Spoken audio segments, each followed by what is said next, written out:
सभी को नमस्कार। राधे राधे। और आप सभी का एक बार फिर करेवेल ऑनलाइन प्लेटफॉर्म पे बेटा बहुत बहुत स्वागत है ना। चलो आ जाओ जल्दी सारे बच्चे लाइव फटाफट। 7 बज के ठीक 1 मिनट हो रहा है और आपकी क्लास बायो की क्लास 9th। ठीक है। तो जैसा कि आप लोग जानते हैं कि हम लोग पढ़ रहे हैं सेल थ्योरी, है ना। सेल थ्योरी क्या, सेल थ्योरी तो हम पहले ही पढ़ चुके हैं। हम लोग पढ़ रहे हैं सेल यानी कि फंडामेंटल यूनिट ऑफ लाइफ। ठीक है, जीवन की मौलिक इकाई, जीवन का मौलिक आधार जो कि है आपकी कोशिका। ठीक है जी। पिछली क्लास में हुआ था ये कैरियो बेटा, ये कैरियोटिक नहीं, यू कैरियोटिक होता है सेल में।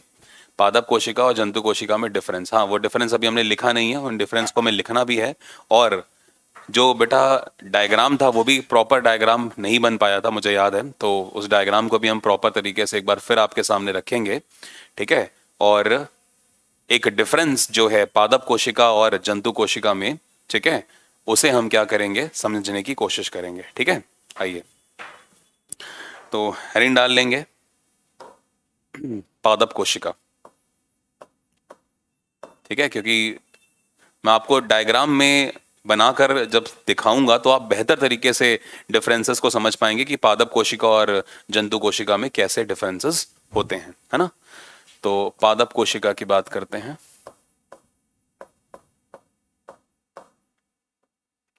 और साथ के साथ में जंतु कोशिका की भी बात करेंगे।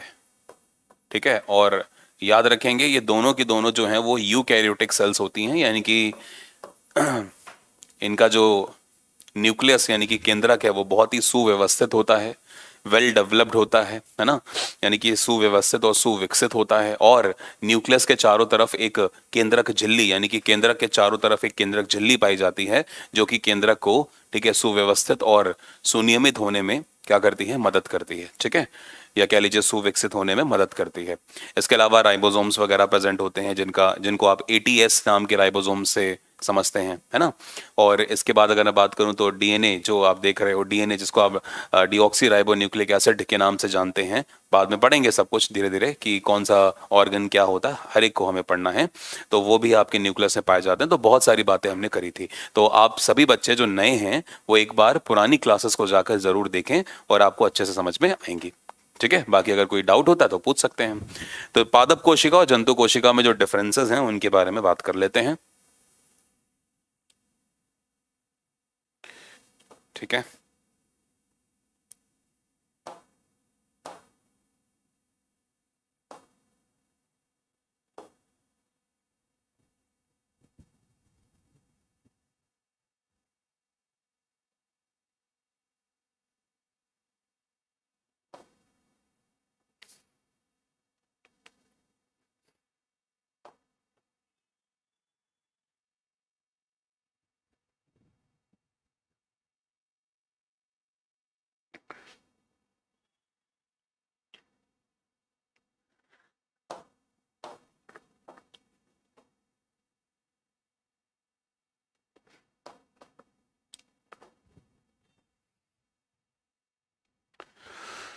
चलिए, तो एक तरफ हेडिंग डालेंगे पादप कोशिका और एक तरफ हेडिंग डालेंगे जंतु कोशिका, और दोनों में ही क्या क्या चेंजेस हैं उनको भी समझेंगे, है ना। चलिए पहले एक डायग्राम बनाते हैं दोनों का अलग अलग, फिर आगे बात करेंगे। ठीक है, चलिए।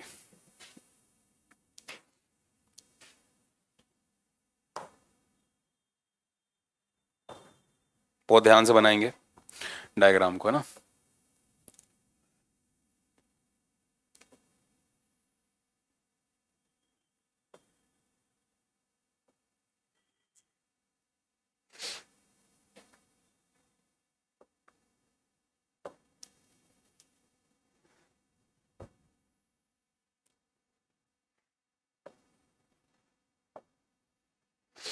ठीक है, हालांकि ये डायग्राम आपने पहले बनाया हुआ है। ठीक है, तो मैं थोड़ा सा जल्दी बनाऊंगा इस डायग्राम को, और जो चीजें आपको रिलेट करवानी है वो भी आपको कराता हुआ चलूंगा। ठीक है।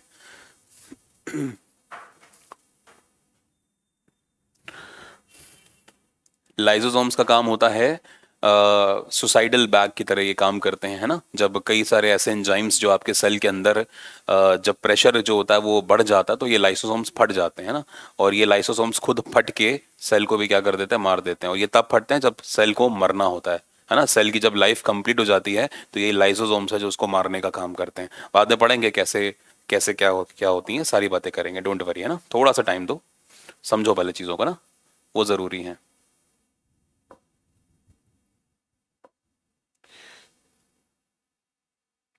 पूरी की पूरी बायो एक दिन में थोड़ी करी जा सकती है, बहुत सारी बातें हैं बच्चे।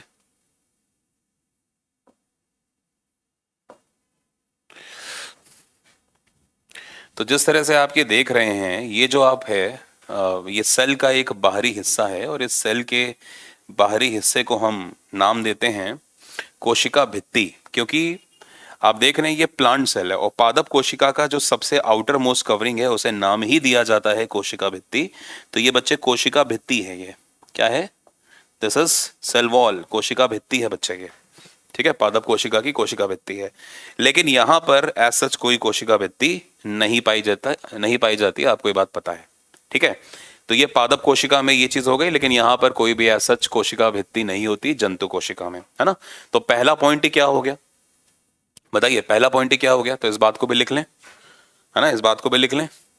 तो जो डिफरेंस हमें लिखने हैं पादप कोशिका और जंतु कोशिका में, वो डिफरेंस भी लिखते हुए चलेंगे साथ साथ में। तो हेडिंग डालेंगे पादप कोशिका, फिर से इस बार हमें डिफरेंस लिखने हैं ना इनके। तो पादप कोशिका, और दूसरा क्या लिखेंगे हम, जंतु कोशिका। ठीक है, जंतु कोशिका। साथ साथ में डायग्राम बनाएंगे, साथ साथ में डिफरेंस लिखेंगे, ताकि यहीं के यहीं याद भी हो जाए। एक तरफ लिखेंगे प्लांट सेल, दूसरी तरफ लिखेंगे एनिमल सेल। ठीक है,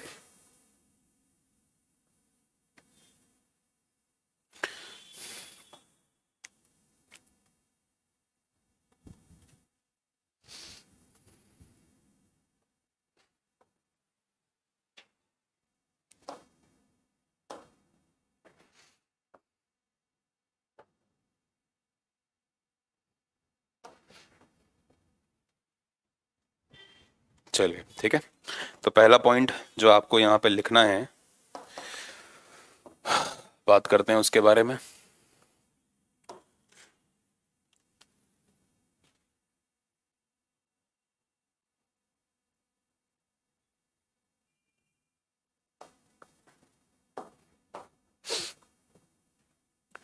पादप कोशिका,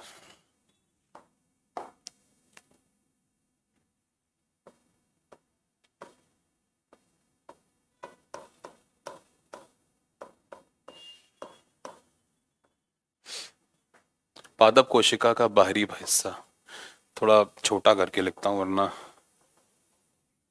आएगा नहीं ना।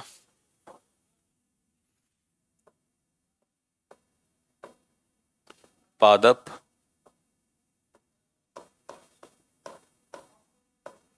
कोशिका का बाहरी आवरण,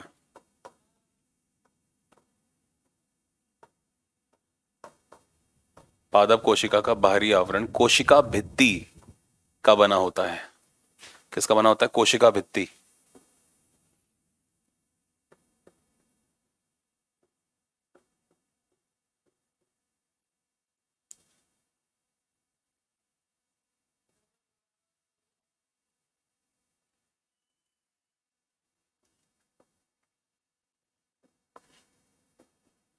यार खुल के नहीं लिख पा रहा ना मैं, इसको हटा ही देते हैं। ठीक है, एक्चुअली क्या है कि प्रॉपर तरीके से मज़ा नहीं आ रही, ऐसा लग रहा है कंजस्टेड कंजस्टेड थोड़ा सा।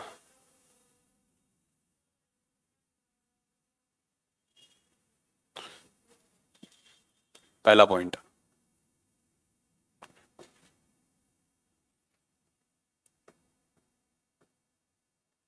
पादप कोशिका में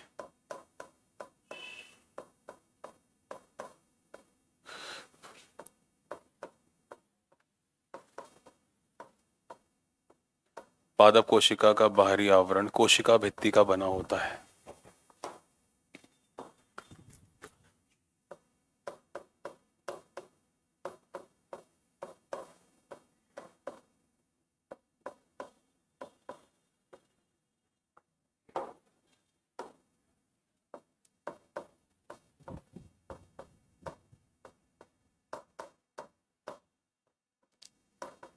ठीक है, पहला पॉइंट। गुड इवनिंग भाई सभी को। जबकि अगर हम बात करें यहां पर तो जंतु कोशिका में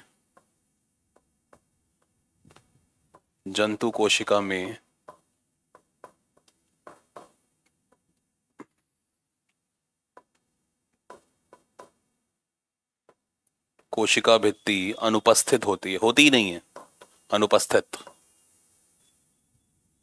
ठीक है, अनुपस्थित होती है, होती ही नहीं है क्या? कोशिका भित्ति। तो लिख लेंगे इस बात को। तो पहला पॉइंट तो यही हो गया बेटा कि जो कोशिका भित्ति है आपकी वो जंतु कोशिका में तो होती ही नहीं है ना, लेकिन अगर आप पादप कोशिका की बात करोगे तो होती है। ठीक है, ये पॉइंट आपको पहला तो क्लियर हो गया। ठीक है, वापस आते हैं अपने डायग्राम में। तो यहां पर तो ये कोशिका भित्ति है, यहां पर ये है ही नहीं तो बनाएंगे नहीं, इसलिए, है ना। लेकिन अगर मैं बात करूं आगे, अगला जो पॉइंट है वो क्या है? अगला पॉइंट ये है कि पादप कोशिका के अंदर कोशिका झिल्ली यानी कि सेल मेम्ब्रेन पाई जाती है। और सेल मेम्ब्रेन अगर पाई जाती है तो वो दोनों जगह पाई जाती है, यानी कि जंतु कोशिका में भी होती है और वो, ठीक है, पादप कोशिका में भी होती है। तो इस बात को लिख लेंगे, डायग्राम भी बना लेंगे इसका। तो ये जो आप देख रहे हैं ये है आपकी, ठीक है, इसे हम क्या बोलेंगे? ये है आपकी कोशिका झिल्ली, इसे हम कहते हैं सेल मेम्ब्रेन। तो सेल मेम्ब्रेन कहां पर आपको मिल रही है? यहां पर मिल रही है। और अगर यहां पर है तो सेल मेम्ब्रेन तो भाई यहां पर भी होगी।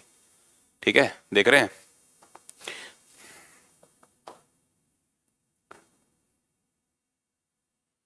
सेल मेम्ब्रेन आपकी यहां पर भी है।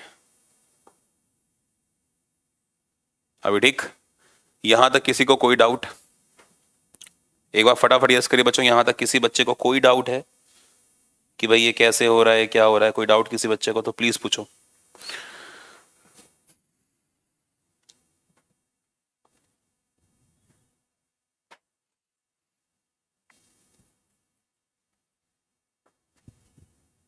ठीक है, बढ़िया। अगला पॉइंट है आपका न्यूक्लियस। ठीक है, न्यूक्लियस का मतलब क्या होता है बेटा? केंद्रक। तो देखो, जो पादप कोशिका का जो न्यूक्लियस है, पादप कोशिका का जो केंद्रक है, ठीक है बेटा, वो कहां पर होता है? वो केंद्र में ना होके केंद्र से थोड़ा सा हटकर होता है। पादप कोशिका का जो केंद्रक है वो केंद्र में ना होके केंद्र से थोड़ा हटकर होगा। क्यों? क्योंकि वहां पर बहुत सारी जो रिक्तिकाएं वगैरह होती हैं वो प्रेजेंट होती हैं, अभी बनाऊंगा, डोंट वरी। लेकिन अगर हम बात करें जंतु कोशिका की, तो जंतु कोशिका का केंद्रक ठीक कोशिका के बीचों बीच होता है। ठीक है, लिखिए इस बात को। तो इसका जो केंद्रक आप देख रहे हैं वो आपको ठीक बीचों बीच मिल रहा है, देख रहे हैं?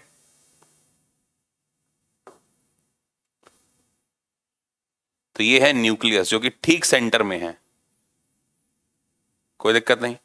लेकिन अगर हम बात करेंगे इसकी, तो इसका जो केंद्रक है वो थोड़ा हटके है। देखो, जंतु कोशिका का जो केंद्रक है बेटा वो थोड़ा सा हटके होता है। यहां तक कोई समस्या? बोलो।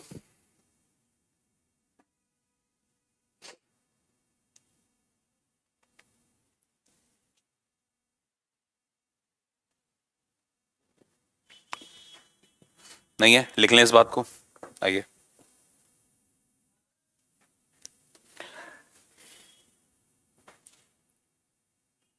दूसरा पॉइंट क्या है? पादप कोशिका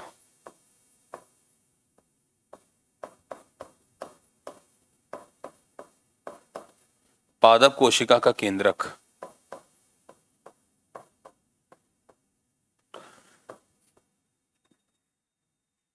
केंद्र से कुछ हटकर होता है, केंद्र से कुछ हटकर होता है। ठीक है, जबकि अगर हम यहां पर बात करेंगे तो जंतु कोशिका का केंद्रक, देखो हम डिफरेंस लिख रहे हैं, और सेल मेम्ब्रेन का होना, कोशिका झिल्ली का होना, दोनों में वो कोई डिफरेंस नहीं है, वो तो कॉमन चीज है दोनों की, तो दोनों के अंदर उभयनिष्ठ चीज है, तो कॉमन चीज थोड़ी लिख रहे हैं हम तो क्या लिख रहे हैं? हम तो डिफरेंस की बात कर रहे हैं। तो जंतु कोशिका में केंद्रक, ठीक है, जंतु कोशिका में केंद्रक ठीक मध्य में होता है या ठीक केंद्र में होता है, ठीक मध्य में होता है, ठीक है। बताओ समझ में आई ये वाली बात आप लोग को? कोई डाउट है तो पूछिए। बेटा ये कलर दिख रहा है ना ग्रीन, कोई दिक्कत तो नहीं है किसी बच्चे को? किसी बच्चे को कोई दिक्कत तो नहीं, कलर दिख रहा है ग्रीन? नहीं तो मैं चेंज करूं? बताओ जल्दी से।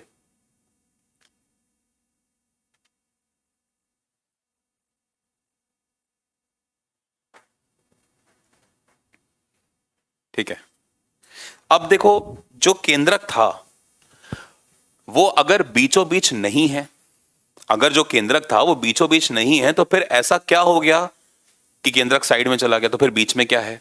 तो बीच में पाए जाते हैं कुछ वैक्यूल्स, और वैक्यूल्स को कहा जाता है रिक्तिकाएं।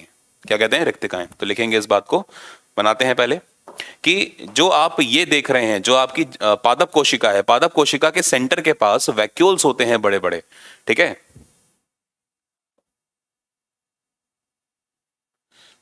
तो ये इस तरह के वैक्यूल्स पाए जाते हैं, रिक्तिकाएं हैं। क्या काम होता है बाद में बात करेंगे इसके ऊपर, है ना, इन सभी के ऊपर बात करेंगे एक एक करके। अब जैसे ये जो आप देख रहे हो कोशिका, जो आपको ये झिल्ली दिख रही है, कोशिका झिल्ली जो प्लांट में होती है, इसके भी तीन मतलब लेयर पाई जाती हैं, इसके ऊपर भी बात करेंगे, ठीक है। कोशिका झिल्ली की तीन लेयर होती है, तीनों के ऊपर बाद में बात करेंगे जब सेपरेटली कोशिका झिल्ली आपको पढ़ाऊंगा। एक एक करके इन सभी हिस्सों के बारे में पढ़ाई करनी है हमें।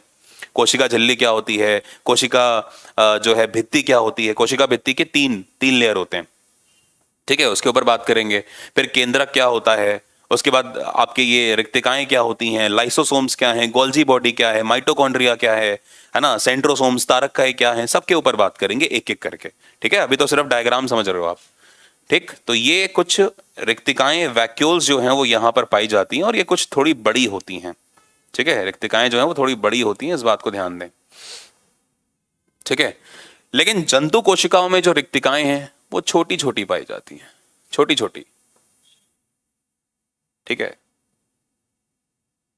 छोटी छोटी रिक्तिकाएं पाई जाती हैं। तो ये ब्लू वाली जो आप देख रहे हैं ये रिक्तिकाएं हैं, ठीक है, और ये छोटी छोटी हैं, जबकि पादप कोशिका में रिक्तिकाएं बड़ी बड़ी पाई जाती हैं।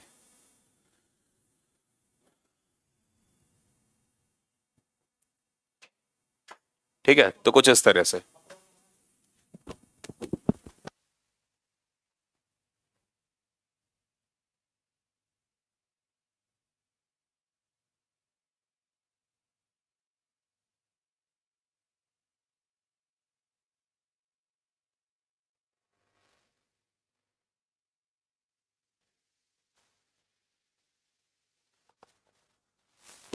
ठीक है, तो पादप कोशिकाओं में जो वैक्यूल्स होते हैं वो बड़े बड़े होते हैं।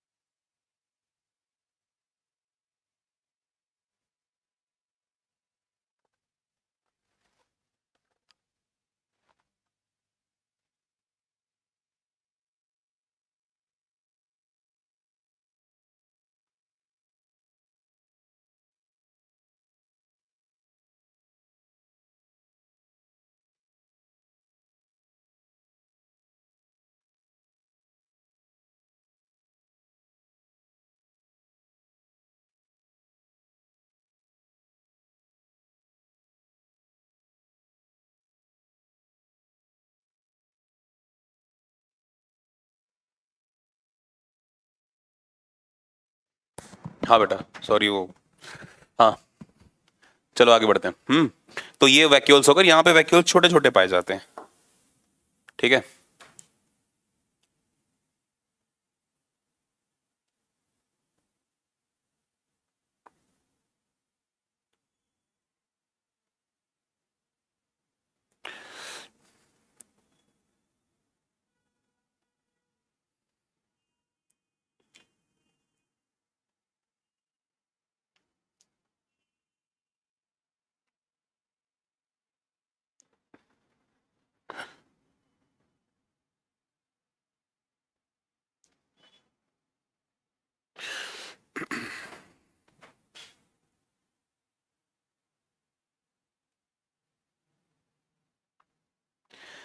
माइटोकॉन्ड्रिया की अगर बात करी जाए तो दोनों के ही अंदर माइटोकॉन्ड्रिया पाई जाती है।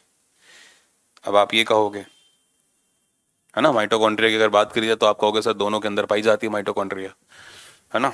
तो पहले तो हमने इसके ऊपर बात करी। अगला देखो, अगला क्या है, केंद्रक से जुड़ी हुई कुछ बड़े आकार की संरचनाएं पाई जाती हैं। ठीक है, केंद्रक से जुड़ी हुई कुछ बड़े आकार की संरचनाएं पाई जाती हैं जिन्हें कहा जाता है एंडोप्लाज्मिक रेटिकुलम। ठीक है, क्या कहते हैं इन्हें, अंतः प्रदवीय जालिका।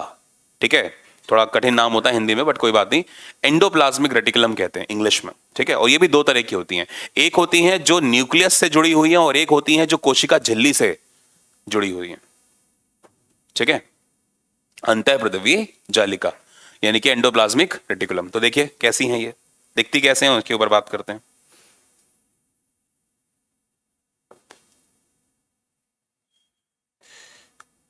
कुछ इस तरह की, जो कुछ न्यूक्लियस से जुड़ी हुई हैं और न्यूक्लियस से जुड़ी हुई कुछ ऐसी हैं जो आपकी, ठीक है, आपकी कोशिका झिल्ली से भी जुड़ी होती हैं। ठीक है, तो ये पादप कोशिका में ये क्या है, ये कोशिका झिल्ली है। ठीक, थोड़ा सा मैं इसको सही से बना देता हूं, just a minute.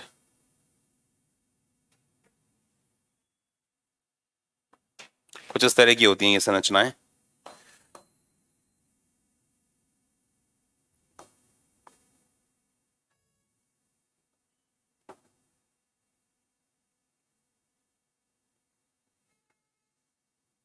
Like this. ठीक है, मैं बना दूंगा उनको। ठीक है, इस तरह से। तो इन्हें कहते हैं अंतः प्रदवी जालिका। ठीक है, यानी कि एंडोप्लाज्मिक रेटिकुलम। ठीक है,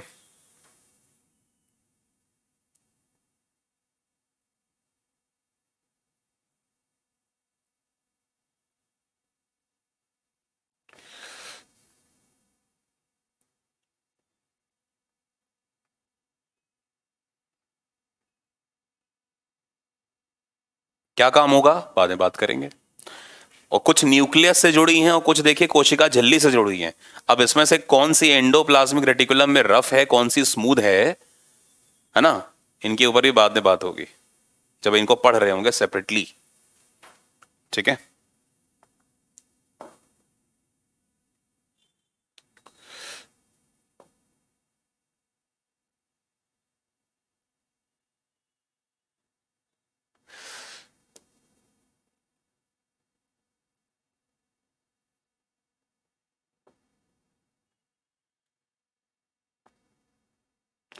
एंडोप्लाज्मिक रेटिकुलम,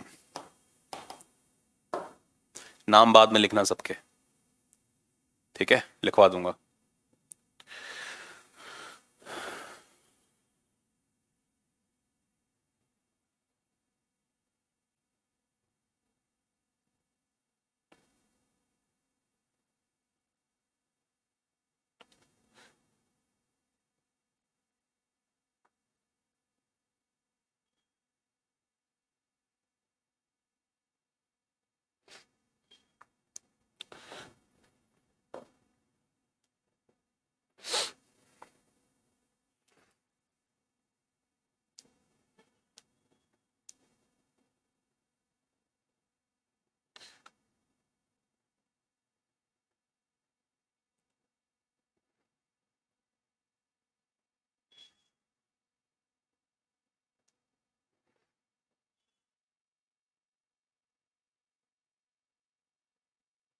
इस तरह से।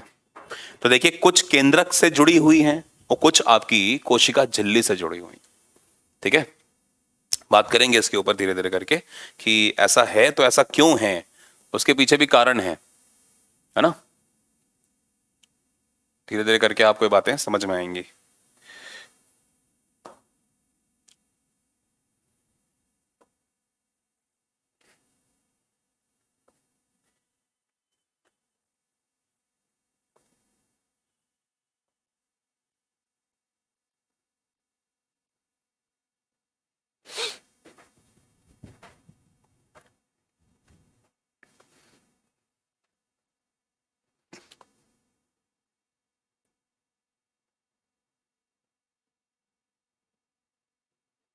ये मैंने वही बनाए हैं, वैक्यूल्स यानी कि रिक्तिकाएं। ठीक है, ये वाली रिक्तिकाएं बनाई हैं। यहां तक किसी को कोई समस्या नहीं होगी। ठीक है, इसके बाद देखो, एक और होता है, उसे हम कहते हैं तारक काय। ठीक है, सेंट्रोसोम्स कहते हैं। क्या कहते हैं?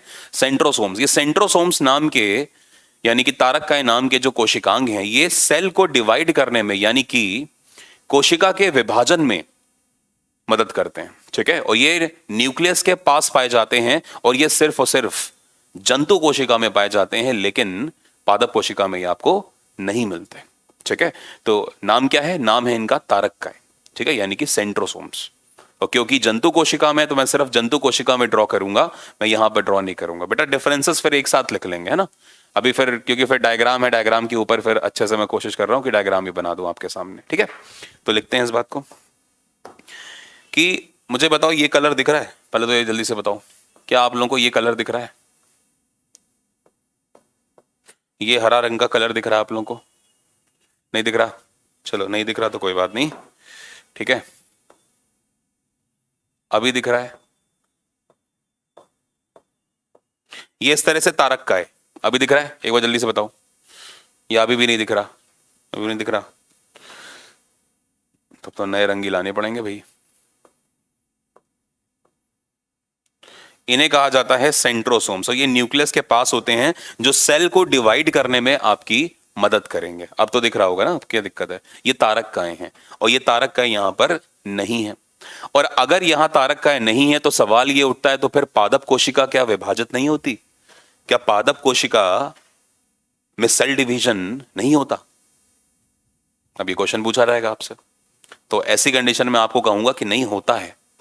पादप कोशिका में भी सेल डिवीजन होता है, लेकिन पादप कोशिका में सेल डिवीजन यानी कि कोशिका के विभाजन के पीछे तारक काय नहीं होते, बल्कि कुछ और सेल का पार्ट होगा, सेल का कोई और ऑर्गन होगा जो पादप कोशिका को डिवाइड कर रहा होगा। समझ रहे हैं? बात करेंगे उसके ऊपर धीरे धीरे। तो अभी के लिए हमने क्या देखा कि भाई जो हमारी जंतु कोशिका है उसमें तारक काय होते हैं, सेंट्रोसोम्स प्रेजेंट होते हैं, जिनका काम क्या है? जिनका काम है बच्चों कोशिका को विभाजित करना। यहां तक किसी को कोई समस्या? बोलिए।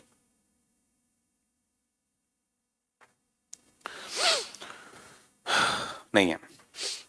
पादप कोशिका में आपने देखा होगा कई प्रकार के रंग बिरंगे कुछ फूल होते हैं, देखे होंगे आपने, है ना। सूरजमुखी की अगर आप बात करें तो सूरजमुखी के भी कई सारे कलर होते हैं। पीले रंग का सूरजमुखी, है ना, ऑरेंज कलर का सूरजमुखी, हर बहुत, आप चलो सूरजमुखी की बात नहीं करते। आपने देखा होगा फूल के कितने सारे अलग अलग रंग होते हैं। लाल रंग का फूल, नीले रंग का फूल, पीले रंग का फूल, हरे रंग का फूल, कितने तरह के फूलों के रंग होते हैं। ऐसा क्यों? ऐसा इसलिए क्योंकि एक कोशिकांग है जो सिर्फ और सिर्फ पादप कोशिका में पाया जाता है, जिसे लवक नाम दिया जाता है, जिसे प्लास्टिड नाम देते हैं, लवक कहते हैं। इसी लवक में आगे चल के आपको पढ़ाऊंगा, क्लोरोप्लास्ट है, ल्यूकोप्लास्ट है। हालांकि ल्यूकोप्लास्ट तो जड़ और तने में पाया जाता है। सफेद रंग के कलर के पीछे ल्यूकोप्लास्ट ही रिस्पॉन्सिबल है। हिंदी इंग्लिश दोनों में ल्यूकोप्लास्ट ही कहते हैं। लेकिन ये सारे के सारे, जैसे आपने देखा होगा सूरजमुखी, सूरजमुखी जो है वो पीले रंग का होता है। क्यों? क्योंकि उसके अंदर एक पिगमेंट प्रेजेंट है, उसके अंदर एक लवक प्रेजेंट है। उस लवक के अंदर भी कौन सा वाले लवक की हम बात कर रहे हैं? ज़ैंथोफिल। ज़ैंथोफिल नाम का एक प्लास्टिड, एक लवक पाया जाता है, जिसकी वजह से सनफ्लावर यानी कि सूरजमुखी का जो फूल है वो पीले रंग का होता है। बाद में बात करेंगे सभी चीजों पे, बट मैं आपको ये बताने की कोशिश कर रहा हूं कि जो लवक है, ये जो रंग मिल रहा है, या पेड़ पौधों के जो ये फूल हैं उसमें जो ये रंग आ रहा है, उसके पीछे एक संरचना है सेल की, जिसे हम लवक कहते हैं। और ये लवक आपके जंतु कोशिका में नहीं पाए जाते। समझ रहे हैं? अब मान के चलिए कि अगर ये लवक जंतु कोशिका में होती तो फिर हम सब भी रंग बिरंगे होते। सुमन जो है वो लाल रंग की होती, इंदु जी जो है वो काले रंग की होती, रणवीर जो है वो पीले रंग का होता, मैं हरे रंग का होता, ठीक है, आकाश भाई जो है वो गुलाबी रंग के होते। तो भगवान का शुक्र है कि हमारे सेल के अंदर, हमारी जंतु कोशिका में ये प्लास्टिड यानी कि ये लवक नहीं पाया जाता। ठीक है, तो इस बात को लिखेंगे यहां पर।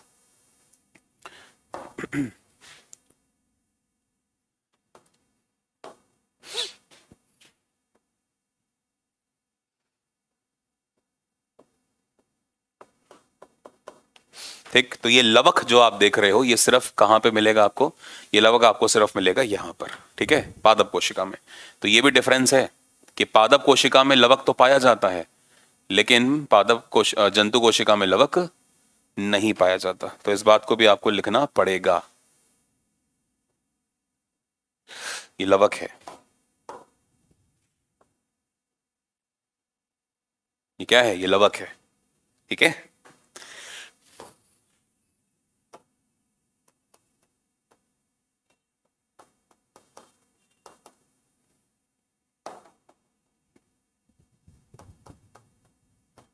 ये कुछ रिक्तिकाओं में इस तरह से डॉट डॉट्स पाए जाते हैं, आप चाहें तो बना सकते हैं,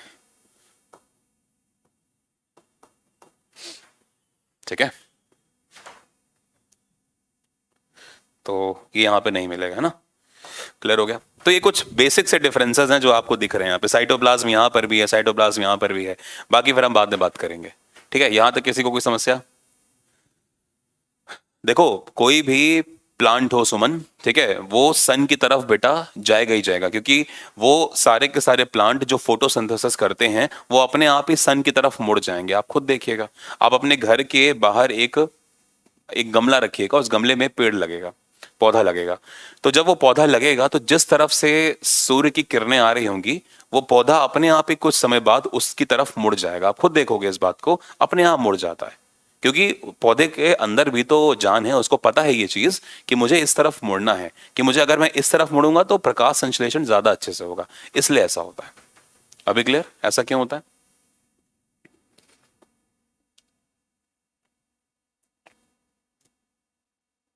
बोलो। दूसरी बात, तो इन सब बातों, अच्छा अपने गोल्जी बॉडी तो बनाई नहीं, गोल्जी बॉडी यहाँ पर भी होती है। जैसे ये है ना, ये एंडोप्लाज्मिक जो रेटिकुलम है ना यहाँ पर है, तो यहाँ पर भी होते हैं, लेकिन यहाँ पर बहुत छोटी छोटी होती हैं। एंडोप्लाज्मिक रेटिकुलम यहाँ पे बहुत छोटी, ये जो है ना एंडोप्लाज्मिक रेटिकुलम, ये यहाँ पर बहुत छोटी छोटी होती हैं। कुछ केंद्रक से जुड़ी, कुछ केंद्रक से जुड़ी होती हैं, कुछ रिक्तिकाओं से जुड़ी होती हैं, और कुछ जुड़ी ही नहीं होती, इस तरह से, ठीक है। ये क्या है? ये है आपकी एंडोप्लाज्मिक रेटिकुलम,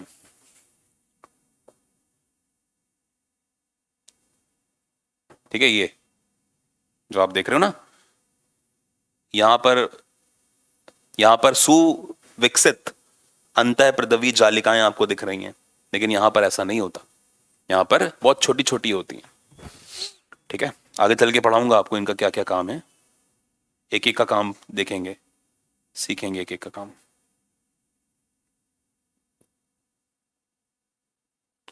इस तरह से, ठीक है। माइटोकॉन्ड्रिया की बात करते हैं, तो माइटोकॉन्ड्रिया भी आपको पता है कहां पर आपको मिलेगा। एक चप्पल नुमा आकार की एक संरचना सेल के अंदर पाई जाती है, जो कि जहां पे 38 एटीपी यानी कि 38 एडिनोसिन ट्राइफॉस्फेट एनर्जी का निर्माण होता है जंतु कोशिका के अंदर, माइटोकॉन्ड्रिया कहते हैं, बनाते हैं इस बात को, ठीक है। तो ये जो आप देख रहे हैं ये दिस इज माइटोकॉन्ड्रिया। माइटोकॉन्ड्रिया एक भी हो सकते हैं, एक से ज्यादा भी हो सकते हैं, इस बात को भी ध्यान देना, ठीक है। माइटोकॉन्ड्रिया एक और एक से ज्यादा भी हो सकते हैं, तो ऐसा नहीं है कि सिर्फ एक ही माइटोकॉन्ड्रिया होगा, एक से ज्यादा माइटोकॉन्ड्रिया भी मिल सकते हैं आपको सेल के अंदर। कुछ कुछ तो सेल ऐसे देखे गए जिनके अंदर लगभग लगभग सैकड़ों माइटोकॉन्ड्रिया प्रेजेंट होते हैं, ऐसा भी देखा गया है, सैकड़ों mitochondria. Power house of the cell, कोशिका का ऊर्जा गृह कहते हैं, बाद में बात करेंगे।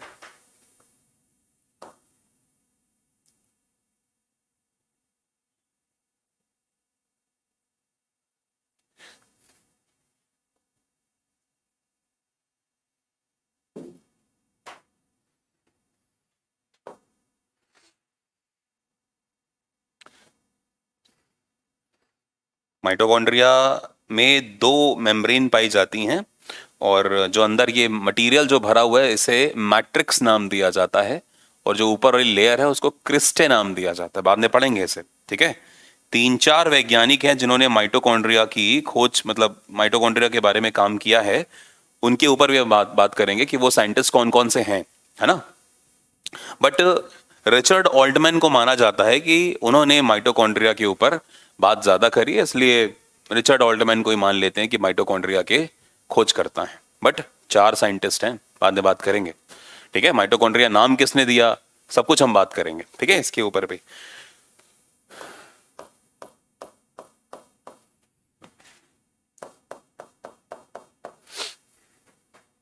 तो ये हैं आपके माइटोकॉन्ड्रिया। वहीं पे न्यूक्लियस के पास एक और ऑर्गन प्रेजेंट है, ठीक है, जिसे नाम दिया जाता है लाइसोसोम्स। इस तरह के कुछ लाइसोसोम्स पाए जाते हैं न्यूक्लियस के पास। ठीक है, जिनका काम है जब इनके अंदर प्रेशर जो है वो बढ़ जाएगा तो फिर ये फट जाएंगे और फट के ये कोशिका को ही मार देंगे।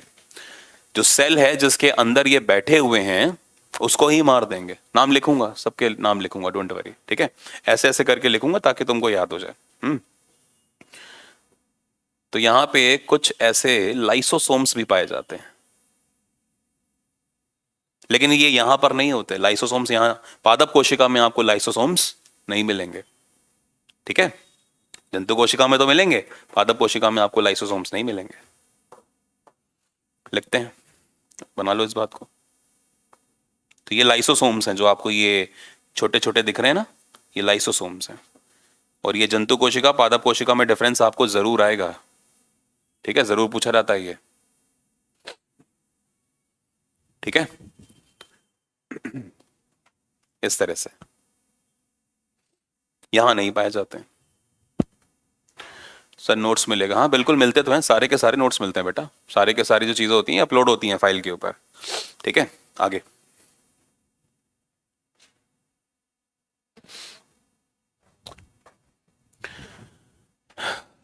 राइबोज या राइबोसोम्स की अगर मैं बात करूं, जो प्रोटीन के संश्लेषण की बात करते हैं, तो ये राइबोसोम्स जो हैं जो प्रोटीन के संश्लेषण की बात करेंगे वो भी यहां पर पाए जाएंगे पूरे के पूरे पादप कोशिका में और साथ के साथ में जंतु कोशिका में।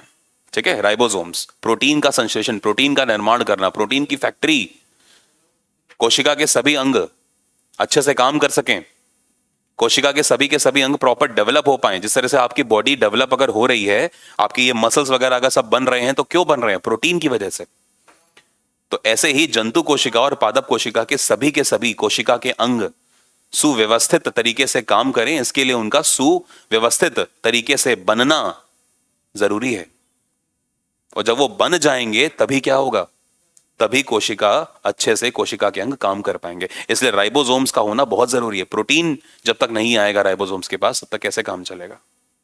ठीक है,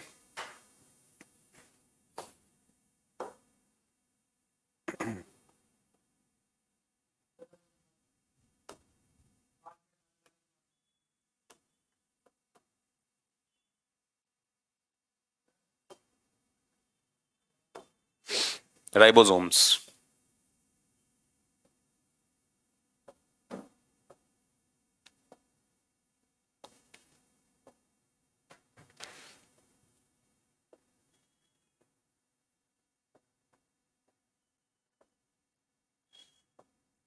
छोटे छोटे छोटे बहुत सारे अनगिनत राइबोसोम्स, क्योंकि प्रोटीन का निर्माण जरूरी है। और जब तक प्रोटीन का निर्माण नहीं होगा, कोशिका के अंग निर्मित नहीं होंगे अच्छे से और कोशिका अच्छे से काम नहीं कर पाएगी। ठीक है, ऐसे यहां पर ribosomes protein factory of the cell, कोशिका की प्रोटीन की फैक्ट्री कहते हैं राइबोसोम्स को। ठीक है, इनमें आरएनए पाया जाता है, आगे चल के बात करेंगे। ठीक है, सिंगल हेलिकल स्ट्रक्चर्ड आरएनए, एकल कुंडलित आरएनए पाया जाता है। आरएनए मतलब राइबो न्यूक्लिक एसिड, बाद में बात करेंगे उसके ऊपर क्या है। ठीक है, तो इस तरह से कोशिका और पादप कोशिका के ये हो गए अंग। ठीक है, एक बार फटाफट इनके नाम लिख देते हैं। ठीक है, ताकि आप लोगों को कोई समस्या ना हो। चलिए, ये क्या है? ये है कोशिका झिल्ली। This is what? This is कोशिका, सॉरी, भित्ति। ये क्या है? ये कोशिका भित्ति है। पादप है ना, तो पादप कोशिका की सबसे आउटर मोस्ट जो लेयर है उसे कोशिका भित्ति 3 प्रकार की, ठीक है, लेयर्स में बटी होती है ये। ठीक है जी, रणवीर आपका आ रहा है, बट कोशिका भित्ति यहां पर थी नहीं, पता है आपको। दूसरे नंबर पे ये क्या है, दिस इज कोशिका झिल्ली। ये जो आप देख रहे हैं ये है कोशिका झिल्ली, यहां पर भी और यहां पर भी। तो कोशिका झिल्ली दोनों जगह,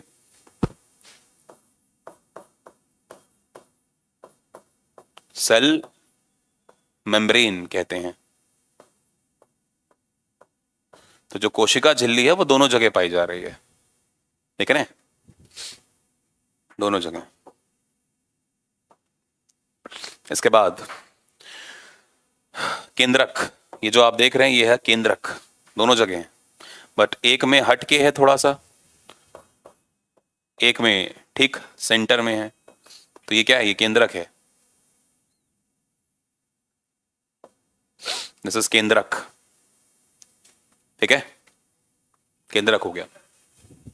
इसके बाद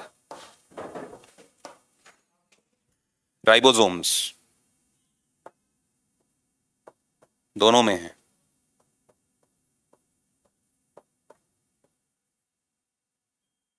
ठीक है, राइबोसोम्स दोनों में है। प्रोटीन का निर्माण करना जरूरी है तो राइबोसोम्स का होना जरूरी है। अंतःप्रदवी जालिका, एंडोप्लाज्मिक रेटिकुलम, गोल्जी बॉडी सब पाई जाएंगी। एक एक करके बात करेंगे इसके ऊपर।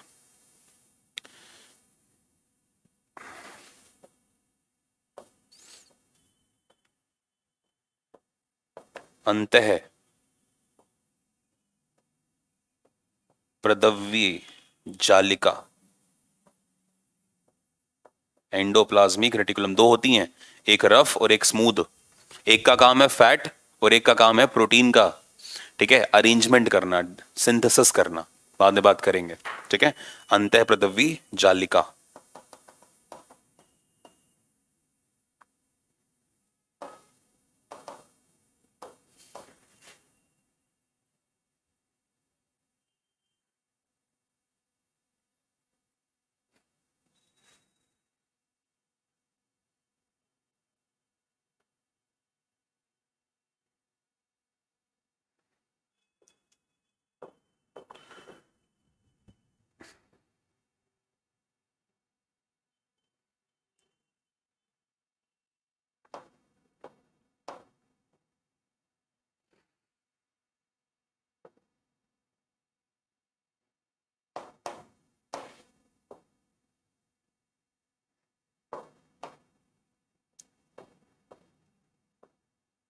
झिल्ली, केंद्रक, राइबोसोम्स,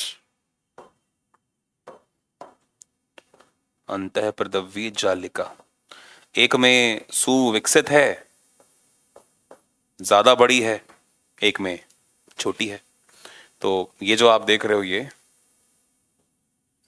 दिस इज अंतःप्रदवी जालिका, सॉरी ये नहीं, ये, ठीक है, ज्यादा विकसित है, यहां नहीं है। रिक्तिकाएं यहां पर हैं, वहां पर है ही नहीं। ठीक है, रिक्तिकाओं की अगर बात करूं, मतलब हैं बट बहुत छोटी हैं तो रिक्तिकाएं, बहुत छोटी रिक्तिकाएं हैं। तो यहां पर कहाँ लिख दूं मैं, चलो यहाँ इसको ऐसे करके लिख देता हूं, रिक्तिका, वैक्यूल्स, रिक्तिका वैक्यूल्स कहते हैं। यहां पर भी हैं बट हल्के हैं, छोटे छोटे हैं। तो ये आपकी रिक्तिका है।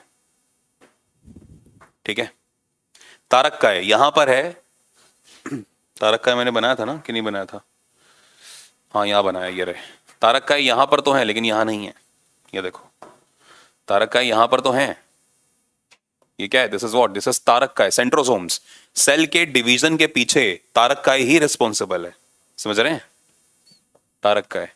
अरे जय किशन जी, आप मेरे पीछे क्यों पड़े हैं, शादी हो गई कि नहीं हो गई? नहीं हुई भाई, नहीं हुई शादी, अभी नहीं करनी। क्यों करें हम शादी, नहीं करनी, अभी मन नहीं है। तारक का है, लाइफ में पहले कुछ अचीव तो कर लें। तारक का है, यहाँ तारक का है होता ही नहीं है, देख रहे हो, यहाँ तारक का है ही नहीं। तारक का क्या था, सेल को डिवाइड करने में हेल्प कर रहा था। तो पादप कोशिका को सेल में डिवाइड करने में कौन हेल्प करता है, बाद में बात करेंगे, ठीक है। इसके बाद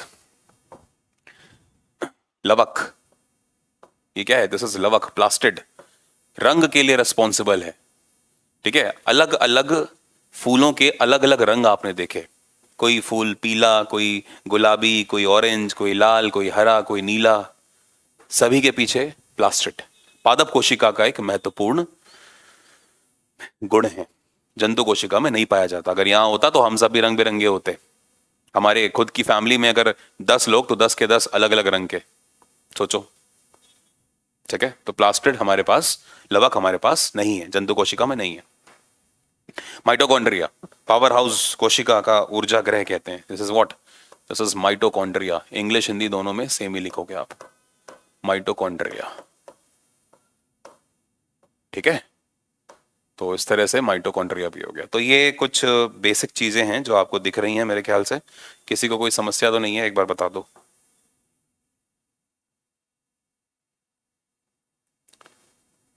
समझ में आ गया बढ़िया से। बाकी जो इसके डिफरेंसेस हैं फिर वो अगली अगली क्लास में लिखेंगे, है ना। बाकी और जो चीजें हम लोग अगली क्लास में देखेंगे। बताओ यहां तक किसी को कोई समस्या, ठीक है, सबको क्लियर हो गया। तो आज की क्लास में इतने ही रखे हम लोग, है ना। अगली क्लास में इसके जो डाउट्स, वो सॉरी, इसके जो डिफरेंसेस है ना बेटा, फिर इसी के आगे अगली क्लास में कंटिन्यू कर देंगे। अभी क्योंकि फिर अगर दोनों चीजें लिख पा रहा होता तो फिर डायग्राम नहीं आता, और फिर डायग्राम कल भी अधूरा छूट गया था, आपको पता है। तो मैंने कहा चलो आज डायग्राम कंप्लीट कर देते हैं। बाकी मैंने आपको डिफरेंसेस डायग्राम के बेसिस पे बताने की मतलब कोशिश करी है, तो वो आप अपने आप यहाँ लिख लोगे। जैसे यहाँ पे लवक नहीं, यहाँ पे लवक होते हैं, यहाँ लवक नहीं पाए जाते।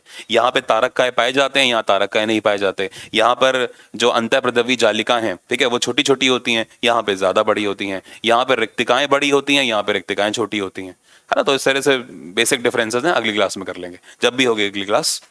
हाँ, आपको पता दिल्ली में लॉकडाउन है, तो ऑब्वियस सी बात है कल की क्लास शायद आपकी ऑफ रखी गई है मे बी, बट आप एप्लीकेशन के ऊपर देखते रहें, वहां पे प्रॉपर आपका आ जाएगा स्केड्यूल की क्या है, ठीक है। हम भी बेटा क्लास लेना चाहते हैं, लेकिन अब प्रशासन अगर नहीं लेने देगा, वो भी कोविड के चलते, क्योंकि बहुत बड़ी महामारी है, इसको कंट्रोल करना जरूरी है। तो सभी के लिए हम तो चाहते हैं कि हम आपको पढ़ाएं, लेकिन अब प्रशासन के खिलाफ तो नहीं जा सकते ना भाई। आपकी भी कुछ लिमिटेशंस है, हमारी भी कुछ लिमिटेशंस हैं, ठीक है। तो कुछ कर नहीं सकते। तो आज के लिए इतना ही रखते हैं, ठीक है। तो उम्मीद करता हूँ आपको ये दोनों के दोनों डायग्राम समझ में आए होंगे, ठीक है। थैंक यू वेरी मच, ठीक है। Take very good care of your selves and as well as your family members. ध्यान से रहिए, अच्छे से रहिए, ठीक है। खुश रहिए, अच्छे से गर्म चीज़ों का सेवन करिए, इस समय पे बहुत ज़रूरी है, ठीक। मिलेंगे आपसे अगली वाली क्लास में। Till then, thank you very much, bye bye, tata, take care, good bye.